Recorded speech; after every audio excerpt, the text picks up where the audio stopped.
Hello everyone, আজি আমি discuss কৰিম এক্সাৰসাইজ 1.1 অৰ কোৱেশ্চন নম্বৰ 13, 14, 15 আৰু 16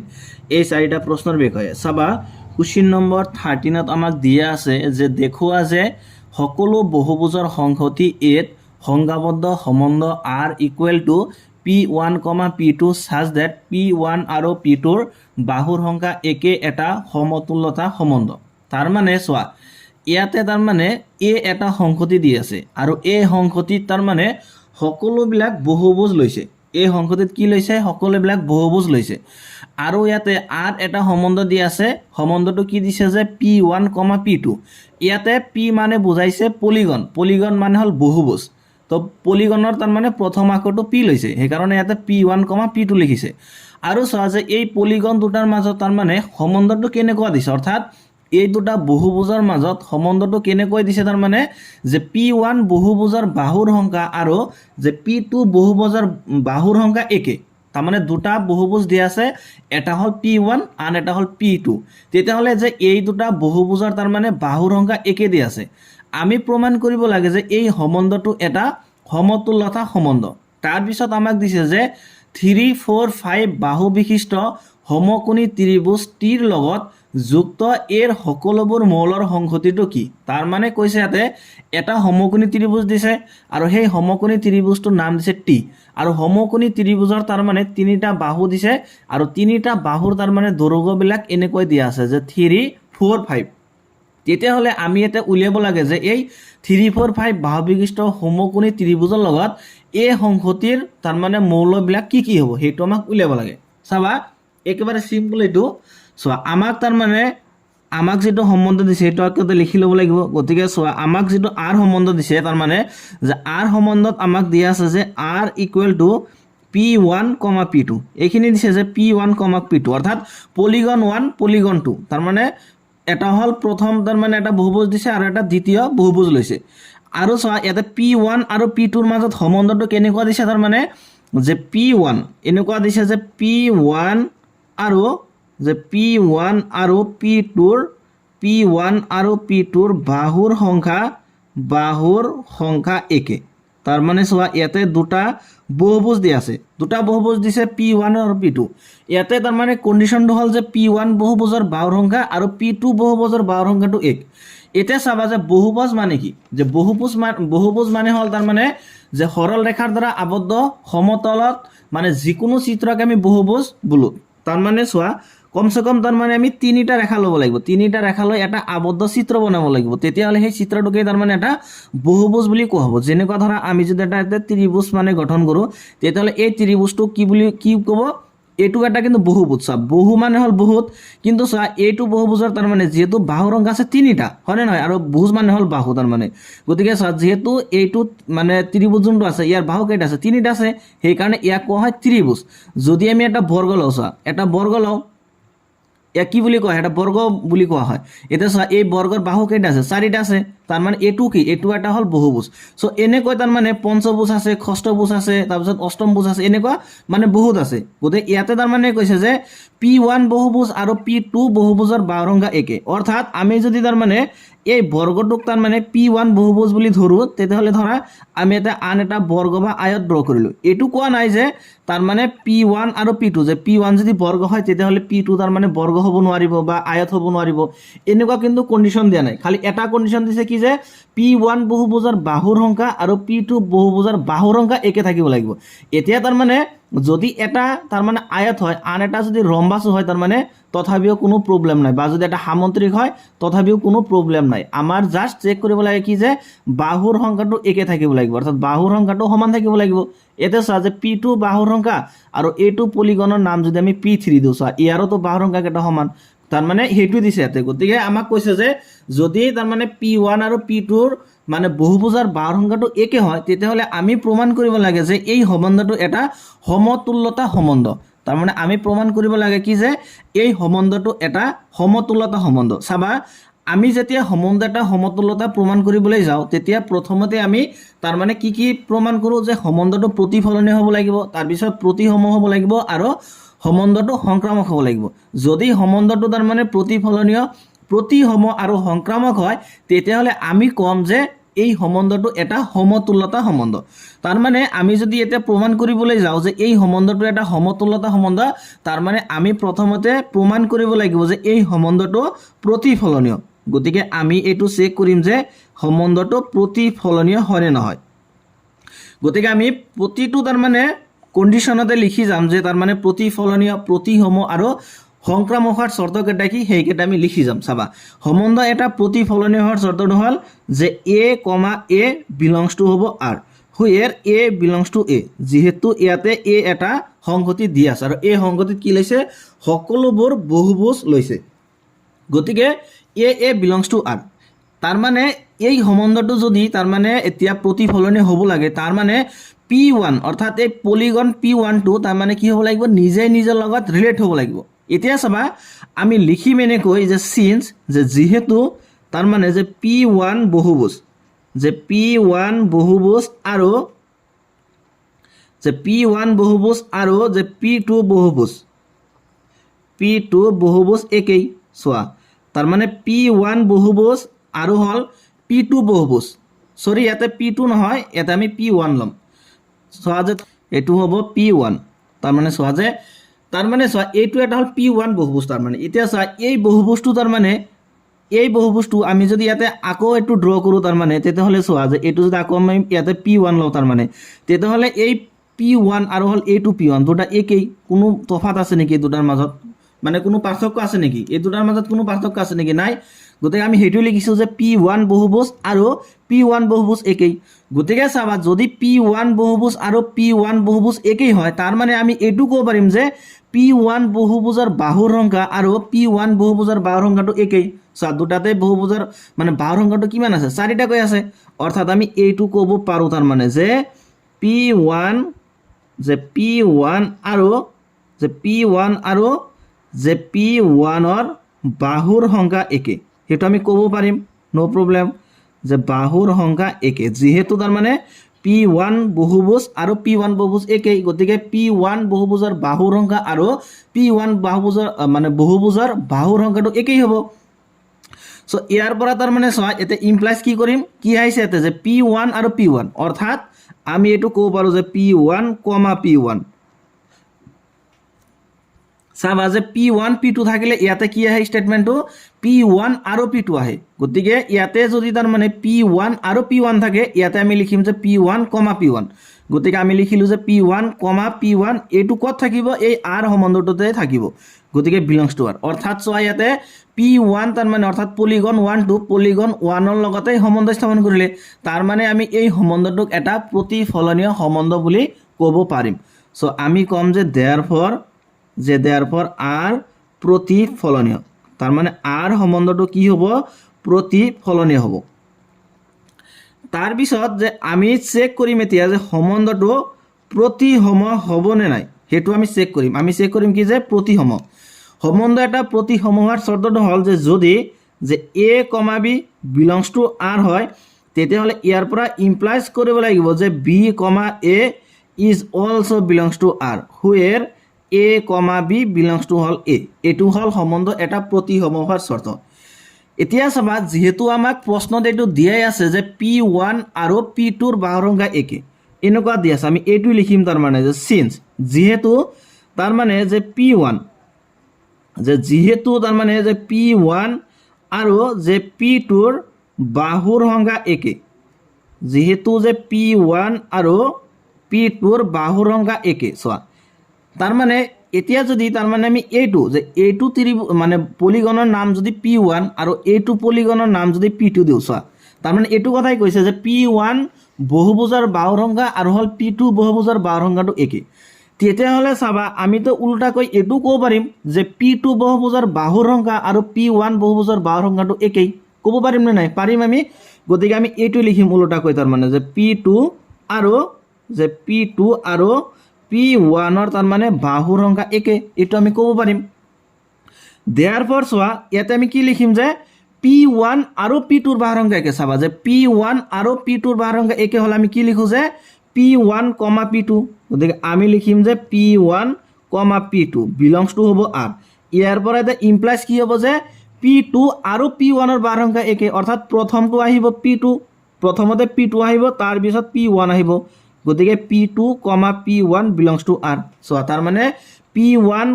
P2 এইটোৱে ইমপ্লাইজ কৰিলে যে P2, P1 তাৰ মানে যদি P1, P2 এই R সম্বন্ধটোত আছে তেতিয়াহ'লে ইয়াৰ উল্টা পেয়াৰ্ছটো তাৰ মানে এই R সম্বন্ধটোতে আছে অৰ্থাৎ আমি ক'ব পাৰো যে এই সম্বন্ধটো এটা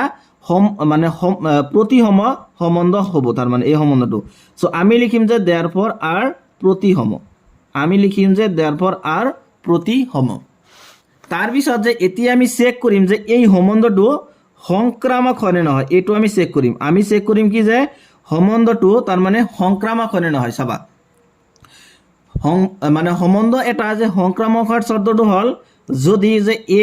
B belongs to R তাৰ পিছত যে B, C যদি belongs to R হয় তেতিয়াহ'লে ইয়াৰ পৰা ইমপ্লাইজ হ'ব লাগিব যে A, C is also belongs to R where যে A,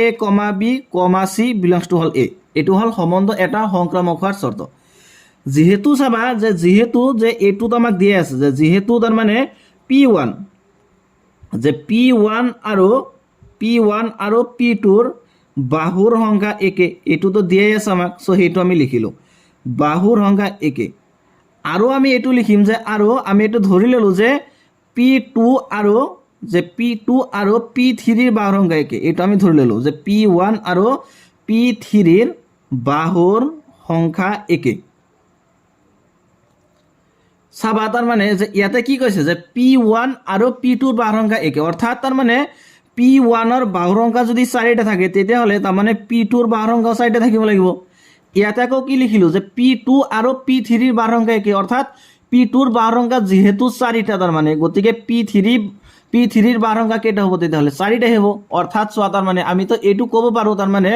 যে P1 ৰ বাহুৰ সংখ্যা আৰু P3 ৰ বাহুৰ সংখ্যাটো একে P1 ও 4 আকৌ P3 4 গতিকে আমি এইটো ক'ব পাৰো যে P1 ৰ বাহুৰ সংখ্যা আৰু P3 ৰ বাহুৰ সংখ্যাটো একে সো আমি এইটো লিখিম তাৰ মানে যে ইমপ্লাইজ দ্যাট যে P1 আৰু যে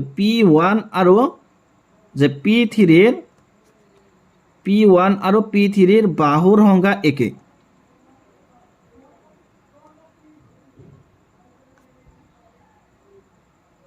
অৰ্থাৎ আমি ইয়াৰ পৰা তাৰ মানে এইটো লিখিব পাৰো যে therefore তাৰ মানে যে P1 আৰু P2 ৰ বাহুৰ সংখ্যা একে অৰ্থাৎ আমি লিখিম যে P1, P2 ইয়াৰ পৰা বিলংস কৰিব কাক আৰক তাৰ পিছত যে P2 আৰু P3 ৰ বাহুৰ সংখ্যা একে অৰ্থাৎ P2, P3 বিলংস টু হ'ব R ইয়াৰ পৰা ইমপ্লাইজ হ'ব কি যে P1 আৰু P3 ৰ বাহুৰ সংখ্যা একে অৰ্থাৎ P1, P3 বিলংস টু হ'ব R সো আমি কি পালো তাৰ মানে P1, P2, P3 গতিকে ইয়াৰ পৰা ইমপ্লাইজ হ'ব লাগিব যে P1, P3 belongs to R so আমি হেতুই পালো তাৰ মানে আমি ক'ব পাৰো যে আমাক যেটো সম্বন্ধ দিয়া আছে সম্বন্ধটো তাৰ মানে সংক্ৰামক হ'ব সো আমি লিখিম যে therefore R সংক্ৰামক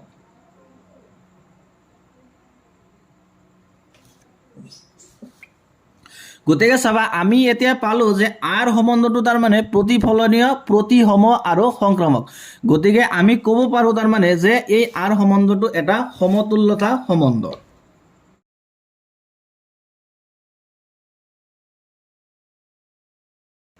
গতিকে আমি এইখিনি এনেকৈ লিখিম যে যেহেতু R সম্বন্ধটো প্ৰতিফলনীয়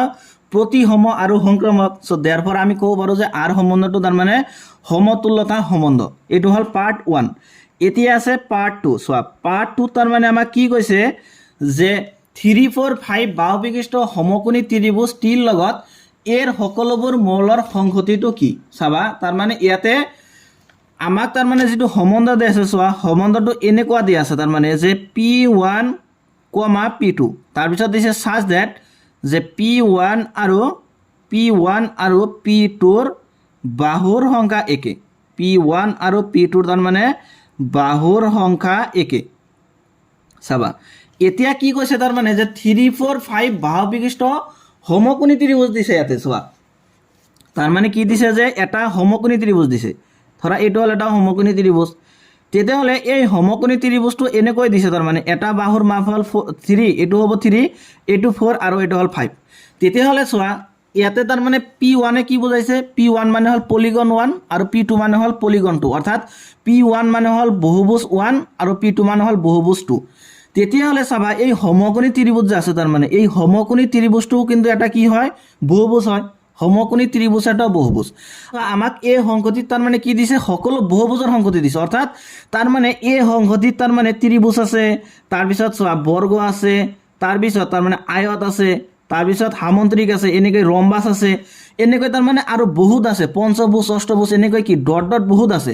কিন্তু চোৱা আমাক তাৰমানে পাৰ্টটোত কি কৈছে যে আমাক এটা সমকোণী ত্ৰিভুজ দিছে যাৰ মাপটো হ'ল তাৰমানে বাহুকেইটাৰ মাপ হ'ল 3 4 5 তেতিয়াহ'লে তাৰমানে এতিয়া এই সমকোণী ত্ৰিভুজটোৰ লগত তাৰমানে আমি যদি এই সংহতিৰ লগত কম্পেয়াৰ কৰোঁ বা এই সংহতিৰ লগত তাৰমানে আমি যোগ কৰিব বিচাৰোঁ তেতিয়াহ'লে তাৰমানে চোৱা তেতিয়াহ'লে এই সংহতিৰ পৰা তাৰমানে কোনবিলাক বস্তু আছে যোনকেইটাই তাৰমানে এই সমকোণী ত্ৰিভুজটোৰ লগত তাৰমানে মিলিব তাৰমানে আমি এইটো ক'ব পাৰোঁ সমকোণী ত্ৰিভুজ মানে কি চোৱা যিহেতু কৈছে ষ্টেটমেণ্টত তাৰমানে বাহুৰ সংখ্যা একে গতিকে সমকোণী ত্ৰিভুজৰ বাহুৰ সংখ্যা কেইটা আছে তিনিটাই আছে গতিকে চোৱা ইয়াতে তাৰমানে আমি তেতিয়াহ'লে এই সংহতিত তাৰমানে যিমানকেইটা বহুভুজ আছে অৰ্থাৎ ত্ৰিভুজ বৰ্গ আয়ত সামন্ত্ৰিক তেতিয়াহ'লে তাৰমানে এই তিনিটা বাহু থকা তাৰমানে কোনটো চিত্ৰৰ লগত মিলিব চোৱাচোন তেতিয়াহ'লে ইয়াতে যিহেতু বাহুৰ সংখ্যা আছে তিনিটা সমকোণী ত্ৰিভুজৰ বাহুৰ সংখ্যা হ'ল তিনিটা তাৰমানে আমি এইটো ক'ব পাৰোঁ যে এই সংহতিত যিমানকেইটা বহুভুজ আছে তাৰ ভিতৰত তাৰমানে অনলি এই ত্ৰিভুজটো যে আছে ইয়াৰ লগতেই তাৰমানে যুক্ত হ'ব ইয়াৰ লগতেই তাৰমানে এই সমকোণী ত্ৰিভুজটো তাৰমানে যুক্ত হ'ব চ' আমি ইয়াক লিখিম এনেকৈ তাৰমানে চিম্পল এনেকৈ লিখিম যে এ ইকুৱেলছ টু আমি লিখিম যে এনেকৈ লিখিম আমি যে এ ইকুৱেলছ টু যে এখন সমতলৰ যে সকলোবোৰ ত্ৰিভুজৰ সংগতি এনেকৈ লিখিম যে সকলোবোৰ ত্ৰিভুজৰ সংহতি এতিয়া চাবা যে কুৱেশ্যন নম্বৰ 14 চোৱা যে কুৱেশ্যন নম্বৰ 14ত আমাক কি দিছে যে ধৰা হ'ল XY সমতলত থকা সকলো ৰেখাৰ সংহতি L তাৰমানে আমাক ইয়াতে X আৰু Y অক্ষ দিছে আৰু কৈছে যে এই X আৰু Y অক্ষ তাৰমানে কি আছে সকলো ৰেখাৰ সংহতিটো তাৰমানে L লৈছে তেতিয়ালে কৈছে যে দেখুৱা যে Lত সংজ্ঞাবদ্ধ সম্বন্ধ R equal to L1, L2 such that L1 L2 ৰ সমান্তৰাল এটা সমতুল্যতা সম্বন্ধ y equal to 2x plus 4 ৰেখাৰ লগত যুক্ত সকলোবোৰ ৰেখাৰ সংহতিটো উলিওৱা চোৱা ইয়াতে কি দিছে তাৰমানে চাবা যে 14 নম্বৰ কুৱেশ্যনত তাৰমানে আমাক এটা সম্বন্ধ দিছে r আৰু r সম্বন্ধটো কেনেকৈ লৈছে তাৰমানে যে L1, L2 অৰ্থাৎ L1 মানে হ'ল লাইন 1 আৰু L2 মানে হ'ল লাইন 2 অৰ্থাৎ এইটো মানে হ'ল ৰেখা 1 L2 মানে হ'ল ৰেখা 2 লিখিছে এনেকৈ যে L1 L2 ৰ সমান্তৰাল L1 L2 ৰ সমান্তৰাল এতিয়া চাবা যে সমান্তৰাল ৰেখা মানে কি সমান্তৰাল ৰেখা মানে হ'ল যে আমি এনেকুৱা দুটা ৰেখা ল'ব লাগিব মানে যি দুটাক আমি যদি আগবঢ়াই দিওঁ তেতিয়াহ'লে যাতে সেই দুটা ৰেখাই তাৰমানে কেতিয়াও কটাকটি নকৰে যেনেকুৱা চোৱাতে এইটো এটা লাইন এইটো এটা লাইন আছে ধৰা এই লাইনটোৰ আমি নাম দিলোঁ P ঠিক আছে আৰু ইয়াতে এইটো এটা লাইন দিলোঁ আমি Q এইটো এটা লাইন হ'ল Q এতিয়া তাৰমানে আমি যদি এই P যোনটো ৰেখা আছে এতিয়া এই ৰেখাটোক যদি আমি দুই ফালৰ পৰা বৰাই গৈ থাকোঁ একদম অসীমলৈ বৰাই গৈ থাকোঁ আৰু যে Q ৰেখাটোকো যদি আমি দুই ফালৰ পৰা তাৰমানে অসীমলৈ বৰাই থাকোঁ তেতিয়াহ'লে চাবা যে এই দুটা ৰেখাই তাৰমানে কেতিয়াবা কটাকটি কৰিবনে কিবা চান্স আছেনে কটাকটি কৰাৰ এইটোতো কটাকটি নকৰে কৰিব জানো নকৰে তাৰমানে আমি ইয়াতে P ৰেখা আৰু Q ৰেখাক তাৰমানে আমি সমান্তৰাল ৰেখা বুলি ক'ম কি ৰেখা বুলি ক'ম সমান্তৰাল ৰেখা বুলি ক'ম যাতে তাৰমানে সমান্তৰাল ৰেখা মানে হ'ল এনেকুৱা দুটা ৰেখা যে সেই দুটাক আমি যিমানে আগবঢ়াই নিদিওঁ কিয় বা যিমানেই বঢ়াই নিদিওঁ কিয় যাতে সেই ৰেখা দুটাই কেতিয়াও কটাকটি নকৰে তাৰপিছত চাবা যে ইয়াতে আমি এতিয়া এটা ৰেখা ল'লোঁ ধৰা এইটো ৰেখাৰ নাম দিলোঁ M এনেকৈ বেকা কৰি ল'লোঁ আৰু চোৱা ইয়াতে এইটো এটা ৰেখাৰ নাম দিলোঁ আমি N এইটো এটা ৰেখা ল'লোঁ ইয়াৰ নাম দিলোঁ N তেতিয়াহ'লে চাবা ইয়াতে যে M ৰেখা আৰু হ'ল N ৰেখা এই দুটা জানো সমান্তৰাল হ'ব কেতিয়াও সমান্তৰাল নহ'ব কাৰণ আমি যদি ইয়াতে N ৰেখাটোক এনেকৈ বঢ়াই দিওঁ এনেকৈ যদি বঢ়াই গৈ থাকোঁ আৰু M ৰেখাটোক যদি এনেকৈ বঢ়াই গৈ থাকোঁ তাৰমানে এই দুটা ৰেখাই চোৱা ইয়াতে আমি পইণ্টছ পাম যিটো পইণ্টছত তাৰমানে এই দুটা ৰেখাই কি কৰিব কটাকটি কৰিব তেতিয়াহ'লে আমি তাৰমানে ইয়াতে M ৰেখাটো আৰু N ৰেখাটোক সমান্তৰাল বুলি নকম তাৰমানে দুটা ৰেখাক সমান্তৰাল বুলি তেতিয়াই হ'ব যেতিয়া দুডাল ৰেখাক আমি যদি অসীমলৈ বঢ়াই গৈ থাকোঁ যদি সেই দুটা ৰেখাই কেতিয়াও কটাকটি নকৰে তেতিয়াহ'লে সেই দুটাক ৰেখাক আমি সমান্তৰাল বুলি কওঁ ইয়াতে চোৱা ৰেখা দুটাৰ নাম দিছে L1 ধৰা এইটোৰ নাম দিলোঁ আমি L1 আৰু এইটো ৰেখাৰ নাম দিলোঁ L2 এনেকুৱা দিছে তাৰমানে যে L12 তাৰমানে L2 ৰেখাৰ সমান্তৰাল তেতিয়াহ'লে আমি এতিয়া প্ৰমাণ কৰিব লাগে যে এই R সম্বন্ধটো এটা সমতুল্যতা সম্বন্ধ গতিকে এইটো যদি সমতুল্যতা সম্বন্ধ আমি প্ৰমাণ কৰিব লাগে অৰ্থাৎ আমি প্ৰথমতে প্ৰমাণ কৰিব লাগিব যে সম্বন্ধটো প্ৰতিফলনীয় তাৰ পিছত প্ৰতিসম আৰু সংক্ৰামক তাৰ পিছতে আমি ক'ব পাৰিম যে এই সম্বন্ধটো এটা সমতুল্যতা সম্বন্ধ গতিকে আমি প্ৰথমে চেক কৰিম কি যে এই সম্বন্ধটো তাৰমানে প্ৰতিফলনীয় হয়নে নহয় হেতু আমি চেক কৰিম যে সম্বন্ধটো তাৰমানে প্ৰতিফলনীয় হয়নে নহয় চাবা সম্বন্ধ এটা প্ৰতিফলনীয় হোৱাৰ শৰ্ত যদি a, a belongs to R হয় যত a belongs কৰিব কাক এতিয়া চোৱা আমাক এতিয়া এটা সংগতি দি আছে L গতিকে আমি লিখিব লাগিব যে a belongs to L আমি এতে কিন্তু এতিয়া a বুলি লিখিলে নহব কাৰণ ইয়াতে সংগতিটো হল L গতিকে a কাক belongs কৰিব L ক belongs কৰিব গতিকে এটো হল কি সম্বন্ধ এটা তাৰ মানে প্ৰতিফলনীয় হোৱাৰ শৰ্ত যে a, a belongs to R তেতিয়া হলে চাবা আমি তো এটো ক'ব পাৰিম তাৰ মানে যে যেহেতু চোৱা যে যেহেতু তাৰ মানে যে L1 ৰেখা চাবা যে যেহেতু L1 ৰেখা আৰু যে L1 ৰেখা একেই চোৱা আমি যদি এটা ৰেখা লওঁ তাৰ মানে L1 এটো যদি এটা ৰেখা লওঁ L1 তেতিয়াহ'লে চাবা যে এই L1 ৰেখা আৰু L1 ৰেখাটো একেই হ'ব নো প্ৰবলেম তেতিয়াহ'লে আমি তো এইটো ক'ব পাৰো অৰ্থাৎ যে L1 টো তাৰ মানে L1 ৰ সমান্তৰাল হ'ব L1 যে L1 ৰ সমান্তৰাল হ'ব এটো নহব নেকি হ'ব যিকোনো এটা ৰেখাই তাৰ মানে নিজে নিজৰ সমান্তৰাল সো এতে তাৰ মানে L1 হল এইটো ৰেখা যে L1 এতে এইটো ৰেখাক যদি আমি এতে ড্ৰ কৰা কও এইটো যে L1 তেতিয়ালে চোৱা যে L1 ৰ মানে সমান্তৰাল হৈছে না নাই হৈছে এটো হ'বই তাৰ মানে যিকোনো এটা ৰেখাই নিজে নিজৰ লগত সমান্তৰাল হ'বই গতিকে L1 ৰ সমান্তৰাল গতিকে L1 টো যদি L1 ৰ লগত সমান্তৰাল হয় অৰ্থাৎ আমি এটো ক'ব পাৰো যে L1 এটো কাক বিলংস কৰিব এই R ক বিলংস কৰিব গতিকে বিলংস টু R তাৰ মানে চোৱা যে ইয়াতে আমি কি পালো যে এই R সংগতি তাৰ মানে R সম্বন্ধটো তাৰ মানে L1 ৰ লগত সংযুক্ত হৈছে অৰ্থাৎ এই সম্বন্ধটো তাৰ মানে কি হ'ব প্ৰতিফলনীয় হ'ব সো আমি লিখিম যে therefore R প্ৰতিফলনীয় গতিকে R টো কি হ'ব R টো হ'ব প্ৰতিফলনীয় এতিয়া আমি চেক কৰিম কি প্ৰতিসম এতিয়া আমি চেক কৰিম যে প্ৰতিসম চাবা যে সম্বন্ধ এটা যে প্ৰতিসম হোৱাৰ শৰ্তটো হল যে যদি যে a, b belongs to R হয় তেতিয়াহলে ইয়াৰ পৰা ইমপ্লাইজ হ'ব লাগিব যে b, a is also belongs to R where a,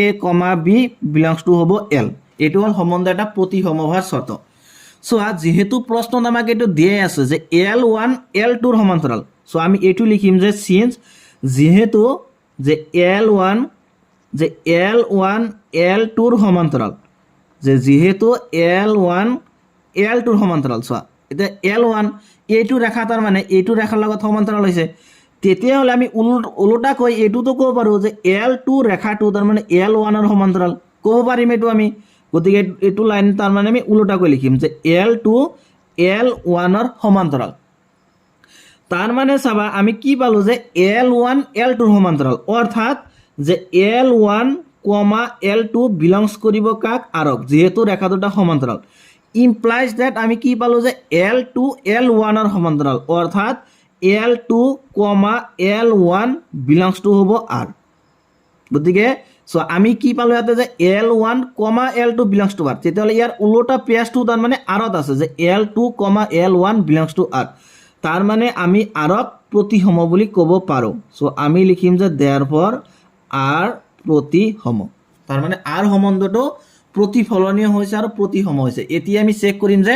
এই R সম্বন্ধটো তাৰ মানে সংক্ৰামক হয় নে নহয় হেতু আমি এতিয়া চেক কৰিম যে R সম্বন্ধটো সংক্ৰামক হয় নে নহয়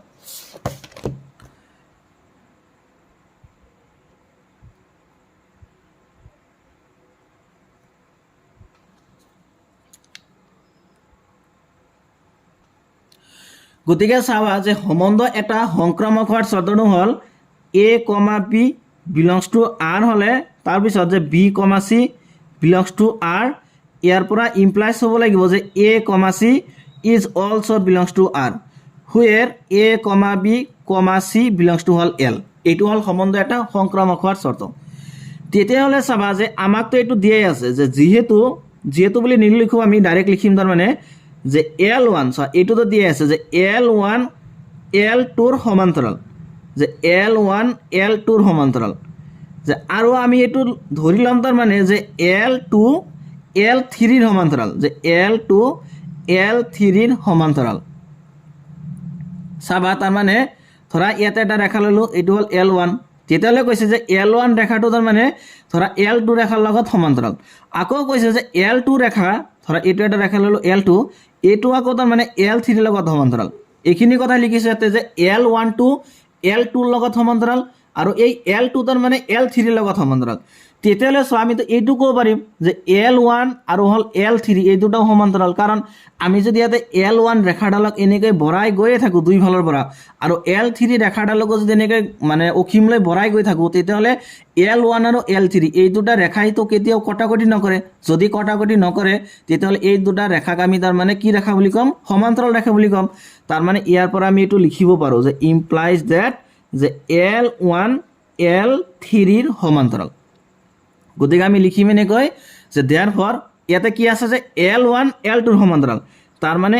L1, L2 belongs to হ'ল R তাৰপিছত যে L2 L3ৰ সমান্তৰাল তাৰমানে L2, L3 belongs to হ'ল R ইয়াৰ পৰা ইমপ্লাইজ হ'ব লাগিব কি যে L1, L3 অৰ্থাৎ ইয়াতে যেহেতু আমি পালোৱেই যে L1 L3ৰ সমান্তৰাল তাৰমানে আমি লিখিম যে L1, L3 belongs to হ'ল R ইয়াতে আমি কি পালো চোৱা যে L1, L2, L2, L3 অৰ্থাৎ আমি এতে কি পাব লাগিব যে L1, L3 belongs to R so আমি হেতুই পালো অৰ্থাৎ আমি কো পাৰো যে আমাক যেটো সম্বন্ধ দিয়া আছে এই সম্বন্ধটো তাৰ মানে সংক্ৰামক হ'ব সো আমি লিখিম যে therefore R সংক্ৰামক সো যেহেতু তাৰ মানে R সম্বন্ধটো প্ৰতিফলনীয় হৈছে প্ৰতিসম হৈছে আৰু সংক্ৰামক হৈছে অৰ্থাৎ আমি কো পাৰো যে R সম্বন্ধটো এটা সমতুল্যতা সম্বন্ধ সো আমি কম যে therefore R সমতুল্যতা সম্বন্ধ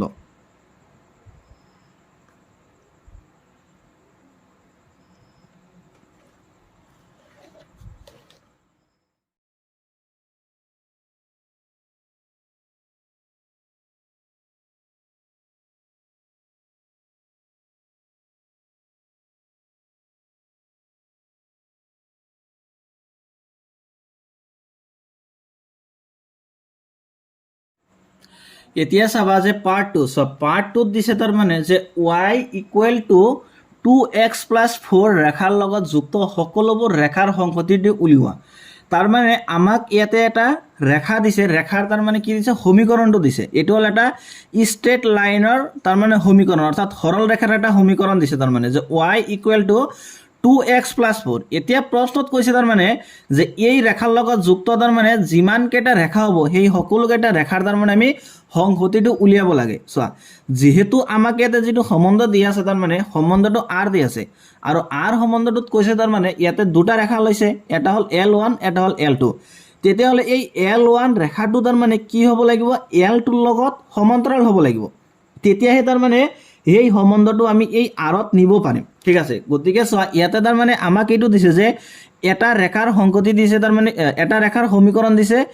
y ইকুয়াল টু 2x + 4 অৰ্থাৎ তেতিয়াহলে যে এইটো ৰেখাৰ লগত যদি তাৰ মানে আন এটা ৰেখা আমি উলিয়াব লাগে তাৰ মানে কি হ'ব লাগিব যে এইটো ৰেখাৰ লগত সেই ৰেখাটো সমান্তৰাল হ'ব লাগিব তেতিয়াহে আমি মানে সেই ৰেখাটো নিব পাৰিম যদি সমান্তৰাল নহয় তেতিয়াহলে তাৰো নিব নোৱাৰিম সো এটো আমি লিখিম এনে ধৰে যে y ইকুয়াল টু 2x + 4 ৰেখাৰ লগত যুক্ত সকলোবোৰ ৰেখাৰ সংহতিটো হ'ব y ইকুয়াল টু 2x + 4 ৰেখাৰ লগত যুক্ত সকলোবোৰ সমান্তৰাল ৰেখাৰ সংহতি চোৱা তাৰ মানে y ইকুয়াল টু 2x 4 এইটো ৰেখাৰ লগত যদি আমি তাৰ মানে ৰেখাৰ সংহতিটো উলিয়াব লাগে যে মানে এইটো ৰেখাৰ লগত মানে কোনবিলাক ৰেখা যুক্ত হৈ আছে তেতিয়াহলে আমি এইটো উলিয়াব লাগিব যে y ইকুয়াল টু 2x + 4 লেখা মানে এইটো ৰেখাৰ লগত যুক্ত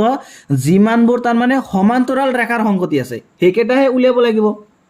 গতিকে যে y ইকুয়াল টু তাৰ মানে 2x + 4 এই ৰেখাডালৰ প্ৰৱণতা হল তাৰ মানে 2 অৰ্থাৎ ইয়াক যদি আমি এনেকৈ তাৰ মানে এইটো হল এটা মানে y equal to mx plus c এইটো হল এটা কি সরল রেখার সমীকরণ যে y equal to mx plus c যত তার মানে m টু হল এটা কি যে m টু হল তার মানে প্রবণতা mক প্রবণতা বুলি কোৱা হয় গতিকে আমি যদি তাৰ মানে এইটো সমীকৰণক ইয়াৰ লগত কম্পেয়াৰ কৰো যে y equal to 2x plus 4 equal আৰু হল y equal to mx plus c তেতিয়াহলে ইয়াৰ পৰা আমি পাম যে m ইকুয়াল টু 2 m ৰ মান আমি কিমান পাম 2 পাম হেতু লিখিছো আৰু mক প্ৰবণতা বুলি কোৱা হয় আৰু এই c মান হল দ্ৰৱক c ৰ মান ইয়াতে দি আছে 4 তেতিয়াহলে y equal to 2x plus 4 এইটো ৰেখাৰ প্ৰবণতা হল m ইকুয়াল টু 2 আৰু আমি তাৰ মানে যে এটো লিখিছো সোৱা যে আমি জানো যে দুডাল ৰেখা সমান্তৰাল হ'ব যদি আৰু যদিহে হিহতৰ প্ৰবণতা সমান তাৰ মানে আমি যদি দুডাল ৰেখা লও তাৰ মানে যে এই দুডাল ৰেখা তাৰ মানে তেতিয়াই সমান্তৰাল হ'ব যিকোনো দুটা আমি যদি ৰেখা লও সেই দুটা ৰেখা যদি সমান্তৰাল হ'ব লাগে তেতিয়াহলে কন্ডিশনটো হল তাৰ মানে সেই ৰেখা দুডালৰ প্ৰবণতাটো সমান হ'ব লাগিব প্ৰবণতা কি হ'ব লাগিব সমান হ'ব লাগিব সো যেহেতু এইটো ৰেখাৰ প্ৰবণতা হল m ইকুয়াল টু 2 তাৰ মানে এইটো ৰেখাৰ লগত যুক্ত যিমান কেইটাতে সমান্তৰাল ৰেখা আহিব তাৰ মানে সেই সমান্তৰাল ৰেখা কেইটাৰ প্ৰবণতা কিমান হ'ব লাগিব 2 হ'ব লাগিব গতিকে 2 হ'ব লাগিব আমি হেতু লিখিছো সোৱা যে therefore y equal to 2x plus 4 ৰেখাডালৰ সমান্তৰাল ৰেখাটো হ'ব গতিকে ইয়াৰ লগত যুক্ত তাৰ মানে সমান্তৰাল ৰেখাটো কি হ'ব যে এখিনি তো সেমে থাকিব এইটো কাৰণ স্ট্ৰেট লাইনৰ হল তাৰ মানে স্ট্যান্ডাৰ্ড ফৰ্ম গতিকে সূত্ৰ এইটো থাকিব গতিকে y equal to mx so m ৰ মানটো 2 বহাব লাগিব m ৰ মান 2 কিয় বহাব লাগিব কাৰণ যেতিয়া দুটা ৰেখা সমান্তৰাল হ'ব তেতিয়া সেই দুটা ৰেখাৰ তাৰ মানে প্ৰবণতাটো সমান হ'বই লাগিব গতিকে আমি ইয়াতে কি লিখিম m ৰ মান তাৰ মানে 2 আহিব যে y equal to 2x plus ইয়াতে সোৱা ইয়াতে ৰেখাটো দি আছিল কিমান যে y equal to 2x plus 4 এতিয়া সোৱা আমি যেটো তাৰ মানে ৰেখা লৈছো তাৰ মানে y equal to 2x plus c মান হল দ্ৰৱক অৰ্থাৎ c ৰ মান ইয়াতে আমি তো এটো ক'ব নোৱাৰো যে ইয়াতে c ৰ মানটো 4 হ'ব 5 হ'ব 6 হ'ব 7 হ'ব এটো আমি ক'ব পাৰিম জানো হেতু আমি ক'ব নোৱাৰিম গতিকে c ৰ মান তাৰ মানে যিকোনো এটাই হ'ব পাৰে অৰ্থাৎ 10 হ'ব পাৰে 20 হ'ব পাৰে 100 হ'ব পাৰে 1000 হ'ব পাৰে যিকোনো এটাই হ'ব পাৰে সেই কাৰণে আমি এটা c বহাই দিছো এটা এই c তাৰ মানে কি বুজাইছে c টো হল এটা দ্ৰৱক c টো হল এটা কি দ্ৰৱক তোমালোকে এইখিনি লিখিব নালাগে জাস্ট মই এইখিনি মানে বুজাৰ কাৰণে লিখিছো গতিকে আমি এটো কব পাৰো তাৰ মানে যে y equal to 2x plus 4 ৰেখাৰ লগত যুক্ত সকলোবোৰ ৰেখাৰ সংগতিটো হ'ব তাৰ মানে এইটো যে y equal to 2x plus c যত তাৰ মানে c টো হল কি এটা দ্ৰৱক c টো হল কি এটা দ্ৰৱক তাৰ মানে সোৱা যে y equal to 2x plus 4 এটা হল কি সৰল ৰেখাৰ সমীকৰণ গতিকে এটা সৰল ৰেখাৰ লগত স্ট্ৰেট লাইনৰ লগত যদি যুক্ত হ'ব লাগে আন এটা ৰেখা তাৰ মানে তেতিয়া হলে সেই ৰেখাটো কি হ'ব লাগিব এটা স্ট্ৰেট লাইনে হ'ব লাগিব অৰ্থাৎ তাৰ মানে সৰল ৰেখা হ'ব লাগিব আৰু এই দুটা ৰেখা কেতিয়া তাৰ মানে যুক্ত হ'ব পাৰিব যে যদি এই দুটা ৰেখা তাৰ মানে কি হয় সমান্তৰাল হয় গতিকে y equal to 2x plus 4 এইটো ৰেখাৰ লগত যুক্ত তাৰ মানে সকলোবোৰ ৰেখাৰ সংগতিটো হ'ব y equal to 2x plus c আৰু এটি হল পাৰ্ট 2 এটা চাবা কোশ্চেন নম্বৰ 15 চাবা কোশ্চেন নম্বৰ 15 ত আমাক দিছে যে 1 2 3 4 সংগতিত সংজ্ঞাবদ্ধ সম্বন্ধ r এনে দৰে দি আছে শুদ্ধ উত্তৰটো বাছি উলিওৱা তাৰ মানে ইয়াতে আমাক কি দিছে এটা সংগতি দিছে ধৰা হল আমি সংগতিটোৰ নাম দিলো a সোৱা সংগতিটো তাৰ মানে চাৰিটা মৌল দিছে যে 1 2 3 আৰু দিছে 4 আৰু সোৱা ইয়াতে এটা সংগতি ডিফাইন কৰিছে এনে কৈ যে r ইকুৱেলছ টু কি দিছে যে 1, 2 তাৰ পিছত যে 2, 2 তাৰ পিছত দিয়া আছে যে 1, 1 তাৰ পিছত 4, 4 আৰু দিয়া আছে যে 1, 3, 3, আৰু আছে যে 3, 2 এইকেইটা পেয়াৰছ আমাক এই r সম্বন্ধটো দি আছে এতিয়া তলত তাৰ মানে কেইটামান অপচন দিছে অৰ্থাৎ এই মানে প্ৰতিফলনীয় প্ৰতিসম সংক্ৰামক হ'বনে নাই এইকেইটা অপচন দিছে গতিকে আমি সিম্পলি কি কৰিম যে আমি এইটো সম্বন্ধ তাৰ মানে চেক কৰিম যে সম্বন্ধটো প্ৰতিফলনীয় প্ৰতিসম আৰু সংক্ৰামক হয়নে নহয় তাৰ পিছত আমি শুদ্ধ উত্তৰটো মানে অকলে পাই যাম গতিকে আমি এনেকৈ লিখিম যে প্ৰথমে লিখিম আমি কি প্ৰতিফলনীয় চাবা যে এই r সম্বন্ধটো তাৰ মানে প্ৰতিফলনীয় হ'বনে নাই চোৱা তাৰ মানে এই r সম্বন্ধটো যদি প্ৰতিফলনীয় হ'ব লাগে তেতিয়ালে r সম্বন্ধটো তাৰ মানে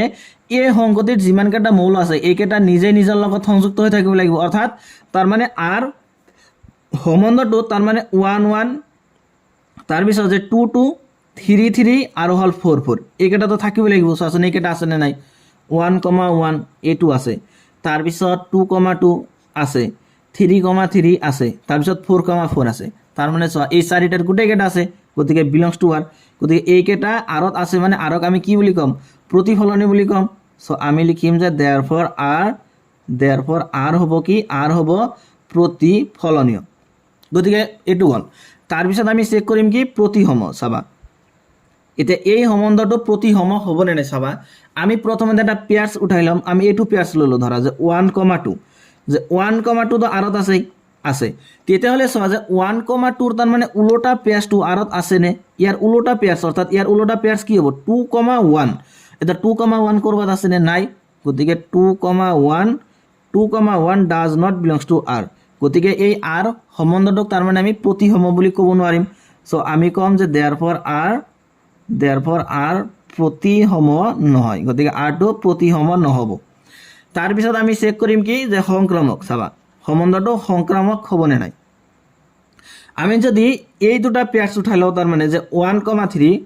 যে চোৱা যে 1,3 বিলংছ টু আৰ যে 1,3 টো আৰত আছে তাৰপিছত আমি এইটো পেয়াৰ্ছ ল'ম যে 3, এইটো পেয়াৰ্ছ ল'ম ধৰা যে 3,2 যে 3,2 বিলংছ টু আৰ চোৱা যে 1,3 টো তাৰ মানে আৰত আছে তাৰপিছত যে 3,2 টো আৰত আছে ইয়াৰ পৰা ইমপ্লাইজ হ'ব লাগিব যে তাৰ মানে যে 1,2 is also' belongs to R গতিকে চোৱা যে আৰ সম্বন্ধটোত তাৰ মানে এই 1,2 পেয়াৰ্ছটো আছেনে এইটো আছে চোৱা প্ৰথমটো আছে সো আমি ক'ব পাৰোঁ যে দেয়াৰফৰ আৰটো কি হ'ব সংক্ৰামক হ'ব চোৱা তেতিয়াহ'লে আমি ইয়াৰ পৰা পালোঁ যে আৰটো প্ৰতিফলনী হ'ব আৰু সংক্ৰামক হ'ব কিন্তু প্ৰতিসম নহয় এতিয়া অপশ্যনত বিচাৰি চোৱা এইটো চোৱা যে অপশ্যন নম্বৰ আছে বি অপশ্যন নম্বৰ বিত দিছে তাৰ মানে আৰ প্ৰতিফলনীয় আৰু সংক্ৰামক কিন্তু প্ৰতিসম নহয় অৰ্থাৎ মানে 15 নম্বৰ কুৱেশ্যনৰ যেহেতু 4টা অপশ্যন দিয়া আছে এ বি চি ডি 4টা অপশ্যন দিয়া আছে এ বি চি তাৰপিছত দিছে ডি গতিকে এই 4টা অপশ্যনৰ ভিতৰত তাৰ মানে অপশ্যন নম্বৰ বিটো কি হ'ব শুদ্ধ হ'ব অপশ্যন নম্বৰ বিটো শুদ্ধ তাৰপিছত চাবা যে কুৱেশ্যন নম্বৰ 16 চাবা যে কুৱেশ্যন নম্বৰ 16ত আমাক দিছে কুৱেশ্যন নম্বৰ 16ত আমাক দিছে যে এনত সংখ্যাবদ্ধ সম্বন্ধ আৰ এনেদৰে দি আছে এন মানে হ'ল কি এন মানে হ'ল নেচাৰেল নাম্বাৰ তাৰমানে ইয়াতে নেচাৰেল নাম্বাৰ এটা সংখ্য দি দিছে এন আৰু ইয়াতে আৰ এটা আমাক সম্বন্ধ দিছে আৰ সম্বন্ধটো এনেকৈ দিছে যে R equal to A comma B such that যে এ ইকুৱেলছ টু দিয়া আছে যে B minus 2 where B greater than 6 তেতিয়াহ'লে আমাক মানে ইয়াতে 4টা অপশ্যন দিছে এতিয়া এই 4টাৰ ভিতৰত তাৰ মানে কোনটো শুদ্ধ নাম্বাৰ 8 দিলে কি যে 2,4 বিলংছ টু হ'ল আৰ তাৰপিছত যে বি নম্বৰ অপশ্যনত আছে 3,8 বিলংছ টু আৰ তাৰপিছত যে চি নম্বৰ অপশ্যনত আছে 6,8 বিলংছ টু আৰ আৰু যে ডি নম্বৰ অপশ্যনত আছে যে 8,7 বিলংছ টু আৰ আমি উলিয়াব লাগে কি যে এই 4টাৰ ভিতৰত তাৰ মানে কোনটো শুদ্ধ উত্তৰ হ'ব চোৱা আমাক তাৰ মানে ইয়াতে সংখ্যাটো দিছে কি এন মানে হ'ল নেচাৰেল নাম্বাৰ অৰ্থাৎ স্বাভাৱিক সংখ্যা তেতিয়াহ'লে চাবা ইয়াতে মানে সম্বন্ধটো কি দিছে যে এ কমা বি সাচ ডেট যে A equals to B minus 2 A equal to কি দিছে বি মাইনাছ 2 দিছে এটা সমীকৰণটো হ'ল যে এ ইকুৱেল টু বি মাইনাছ 2 য'ত এটা কণ্ডিশ্যন দিছে যে বিৰ মানটো তাৰ মানে 6তকৈ ডাঙৰ হ'ব লাগিব বিৰ মানটো কি হ'ব লাগিব 6তকৈ ডাঙৰ হ'ব লাগিব গতিকে আমি যদি বি ইকুৱেল টু 7 লওঁ এতিয়া চোৱা 7 টো 6তকৈ ডাঙৰ গতিকে বি ইকুৱেল টু যদি আমি 7 লওঁ তেতিয়াহ'লে এৰ মানটো কিমান আহিব এৰ মানটো হ'ব যে বিৰ মানটো হ'ল 7 চোৱা 7 মাইনাছ 2 ইকুৱেলছ টু 5 গতিকে আমি যদি এইটো এ কমা বি পেয়াৰ্ছত লিখোঁ তেতিয়াহ'লে কি আহিব এৰ মানটো হ'ল 5 আৰু বিৰ মানটো হ'ল 7 এতিয়া চোৱা যে 5,7 পেয়াৰ্ছটো এই 4টা অপশ্যনৰ ভিতৰত আছে নেকি 5,7 নাই 5,7 আছে জানো নাই গতিকে আমি বিৰ মানটো এতিয়া 8 বহাম প্ৰথমে 7 বহালোঁ এতিয়া বহাম 8 গতিকে বিৰ মানটো 8 বহালে এ ইকুৱেল টু কিমান হ'ব বিৰ মান হ'ল 8 মাইনাছ 2 ইকুৱেল টু হ'ব 6 অৰ্থাৎ ইয়াক যদি আমি তাৰ মানে এ কমা বি পেয়াৰ্ছত লিখোঁ তেতিয়াহ'লে আমি প্ৰথমে এৰ মান লিখিম এৰ মানটো হ'ল 6 আৰু বিৰ মানটো হ'ল 8 তেতিয়াহ'লে চোৱা যে 6,8 কোনো অপশ্যন আছে নেকি 6,8 এইটো চোৱা চি নম্বৰ অপশ্যনত আছে 6,8 গতিকে এইটো হ'ব বিলংছ টু আৰ অৰ্থাৎ তাৰমানে এইকেইটা অপশ্যনৰ ভিতৰত তেতিয়াহ'লে শুদ্ধ অপশ্যন কোনটো হ'ব এই অপশ্যন নম্বৰ চি গতিকে এইটো হ'ল কুৱেশ্যন নম্বৰ 16ৰ সমাধান অৰ্থাৎ আমি আজি কি কৰিলোঁ তাৰ মানে এক্সাৰচাইজ 1.1ৰ সকলোকেইটা কুৱেশ্যনৰ সমাধান কৰিলোঁ ইয়াৰ পাছত আমি এক্সাৰচাইজ 1.2ৰ বিষয়ে ডিছকাছ কৰিম